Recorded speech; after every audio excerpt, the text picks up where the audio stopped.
It's the Jake Asman Show right here on Mad Dog Sports Radio, Sirius XM, Channel 82, Saturday night in Las Vegas, UFC 303. It's been a wild couple of weeks for the promotion, but it's International Fight Week, and it's an epic card at the end of the day. And joining us right now is someone who will fight on the card. UFC light heavyweight Anthony Smith joins us now. Anthony, thanks so much for the time. Just a couple of days out until the big fight. Yeah, thanks for having me, man. I appreciate it. So what is fight week typically like for you versus what this fight week has been like, given the fact that you really didn't know your opponent until not too long ago? You're taking this fight on short notice. So kind of break down what it's been like trying to get ready for your guy, Roman Dolidize, Saturday night.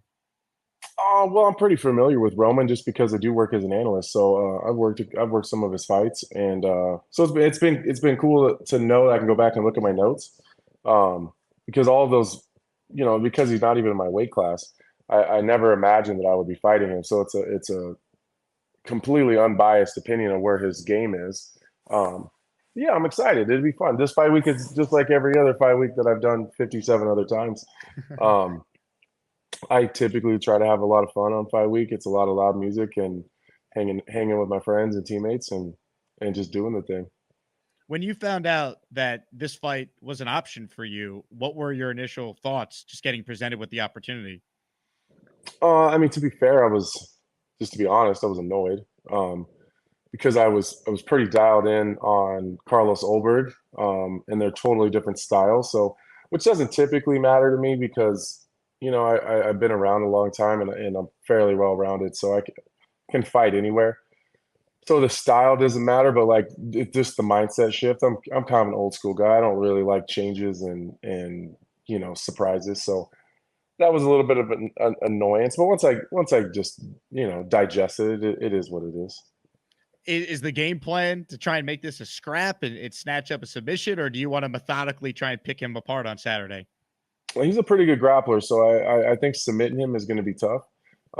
It's really just minimizing danger and just doing what I do. It's especially at this part of my career. I think that minimizing damage and being defensive and responsible is number one, and then just putting him in uncomfortable positions. This is stepping in on short notice. On one of the largest cards of the year is not like, I don't know, it's not unknown to me, but this is a different position for him. So I just got to keep the pressure on and not let him get comfortable in there.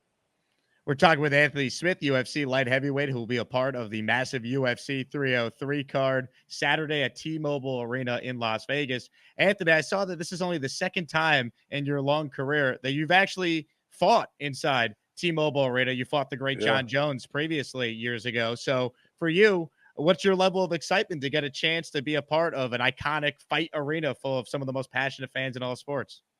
Yeah, it's definitely going to be a better, I don't know, a better feeling this time, just because, I don't know, I work a lot of pay-per-views for ESPN at T-Mobile. So like I get to experience the energy from the other side of it on the broadcasting side, but I'm really excited to be on the fighters end of it and make the walk and I don't know, and kind of right that wrong. I haven't had professionally in my career, I haven't had a great experience fighting at T-Mobile. So I'm excited to kind of change history a little bit and get that monkey off my back for sure. Is there anything you could learn from that fight with Jon Jones there, or it's so long ago it doesn't even really cross your mind as you get ready for Saturday? Yeah, I mean, I learned a lot from Jon Jones. I took a lot of lessons from that fight, and just seeing what the pinnacle is and what humans are capable of at the highest level, and Jon Jones is the tip of the sword in terms of fighters. He's the greatest of all time. So I don't think I'm ever going to have as bad of an experience in there as I did with Jon Jones. But yeah, I learned a lot from Jon. I really did. I learned a lot of lessons. I learned a lot about myself, and kind of what we're doing here. Anthony Smith joining us here on Mad Dog Sports Radio. Jake Asman with you. I mean, Anthony, you look at this fight, right? And you being a part of the light heavyweight division. I mean, to me, I was a little surprised this ended up being your opponent. What are your thoughts on just the rest of the light heavyweight division? Do you think more fighters should be more willing to step up and take on different challenges on short notice? No, I don't, because I know that that's not everybody's personality, and that's not how everyone prepares, and not everyone's ready in between they're already set dates. So I'm not putting that on anybody in my division. What I am going to put on them though is if you're not that guy, don't say you're that guy. That's the problem I have. I have no problem with none of those guys, with all those guys not taking the fight when it was offered to them, because I get it. It's a tall task, but also don't act like I'm a bum. And every time you fight, say you want to fight Anthony Smith and that you're that guy and that you will fight anybody, anytime, any place. And then when you have the chance, you don't. So I'm not. My issue is not with them turning the fight down. My issue is with them always having something to say about me and the opportunities that I get and the things that I'm afforded and the special privileges, if that's what you want to call it, that everyone complains about. The reason I get those things is because I do the things that they won't do, and I just proved it to the entire world. Like they're not those guys. There's not that many of me left, and that's fine. Like the game changes and the sport evolves, and I understand that, but that's the issue I have is don't say it then. If you're not willing to do it, then don't say it. You're 35 years old. You've been doing this a long time, as you alluded to there, since 2008 professionally. Have you thought how many more years you want to continue fighting? Do you want another title shot eventually? What are your goals coming up? Yeah, of course. I want a title shot. I want to win the title. I'm just not concerning myself with it. And when I say that, it doesn't mean that I think people have misunderstood what I mean by that. I'm not saying that I don't want the title. I'm saying that I'm done making decisions based on the title. So I'm just going to put each individual opportunity into a box, and then I'm going to make a decision on how I feel about that specific fight. Um, and so far it's working out. Like I'm not operating my life step by step, every decision that I make, every single thing that I do based on what the consequences of that thing are going to do to my opportunities to fight for a title, because then it puts me it's blinding me. It's blinded me for a long time. So in terms of how long I want to fight, I don't know. As long as I still feel good, I'm in a really fortunate position that I don't have to do this. There's a lot of other things that I could do. I've been pretty successful up to this point and been really smart with my money, and I have a lot of opportunities outside of fighting. If it was up to a lot of the people that I do things with outside of fighting, I would have retired a long time ago. But I think that leaves me in a position where I can be free and just do what I want to do and not what I have to do.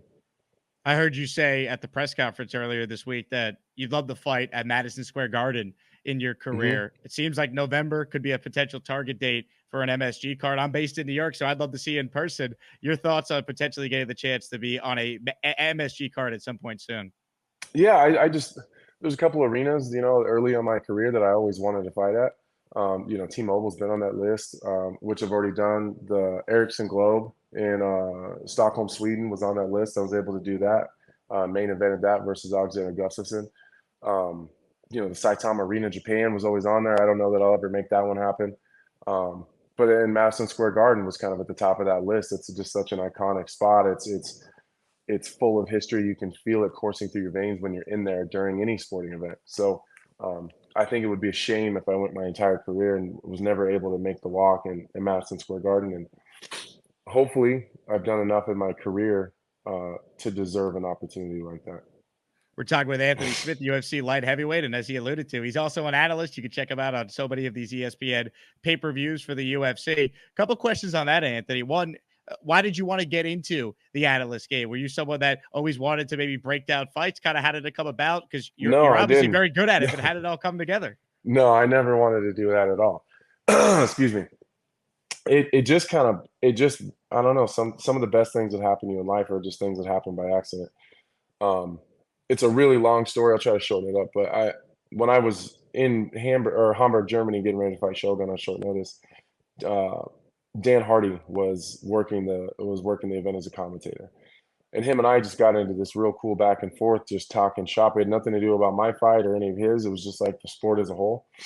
And I think at that time, some of the higher ups and the executives, important people that make decisions in the UFC were there, and they seen it, and they were listening to the conversation. Well, then from then on, we started adding this thing called the Lions Den to every one of my fight weeks. And it was just Dan Hardy and I, and we just two microphones, two chairs, really low production, two mics, two chairs, one camera, and we just talked. And it was sometimes it was about what I had going on, sometimes it was just in the sport. And then that just slowly ended up with me having an opportunity to work the desk when Jon Jones fought Alexander Gustafsson the second time. Um, and it was more, I think, because I was the next in line for the title. And if John won, then I was next. And so I think it just promotionally it worked out. But I think I did a good job, and I just kept slowly getting more and more opportunities, and here we are now as a desk analyst for the UFC and an employee at ESPN. So I'm going to ask you to put your analyst hat on here. Just Hmm. your thoughts, big picture on what this card, has become with Connor, of course, having to drop out with the injury. What were your thoughts as that was all playing out? And now when you look at this main event fight, kind of break it down for everyone out there. I mean, are you going to be locked in after your fight, potentially watching, this main event at UFC 303 on Saturday?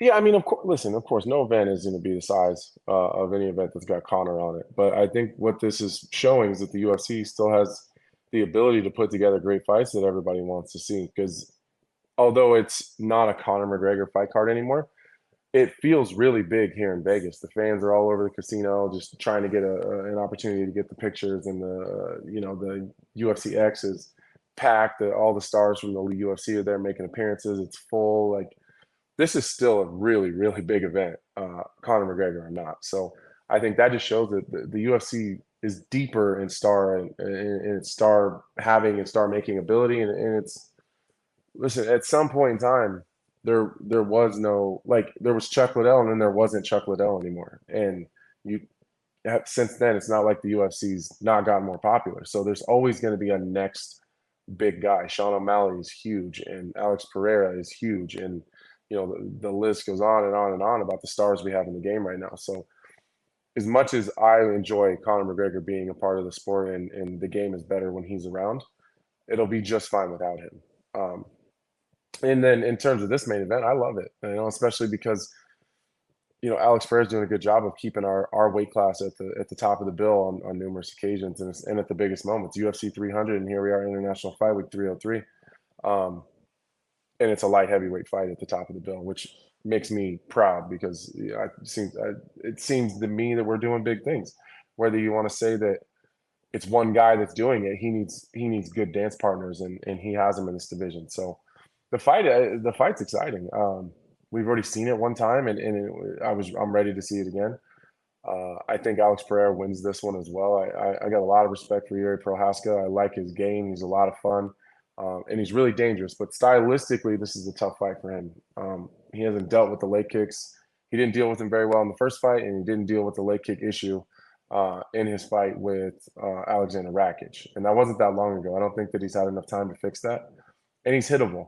He's very hittable because he is so free and so relaxed in there, and he's so creative.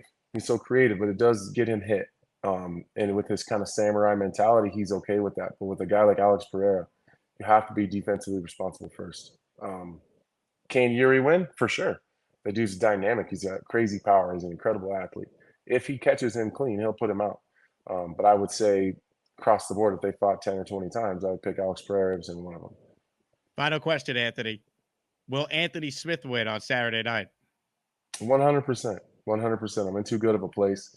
And I have too many tricks, and I got a lot of respect for Roman. I appreciate that he stepped up on short notice to go up a weight class, regardless of what he's saying about me now. I do respect him, and he's doing something that's hard, and he's daring greatly, and that takes a lot for both of us. So I think the fans are in for a great fight. He's Anthony Smith, UFC light heavyweight, a part of the UFC 303 card this Saturday night, ESPN pay-per-view. It's International Fight Week, and it's going to be an epic night if you are a mixed martial arts fan. Anthony, really appreciate your time. Good luck. And, I speak for so many fight fans out there where we're thrilled you're a part of this card. It's going to be awesome on Saturday. Thanks, man. I appreciate it. Invite me anytime. Quick break, and we'll continue. It's the Jake Asman Show right here. It's Mad Dog Sports Radio on Sirius XM, Channel 82.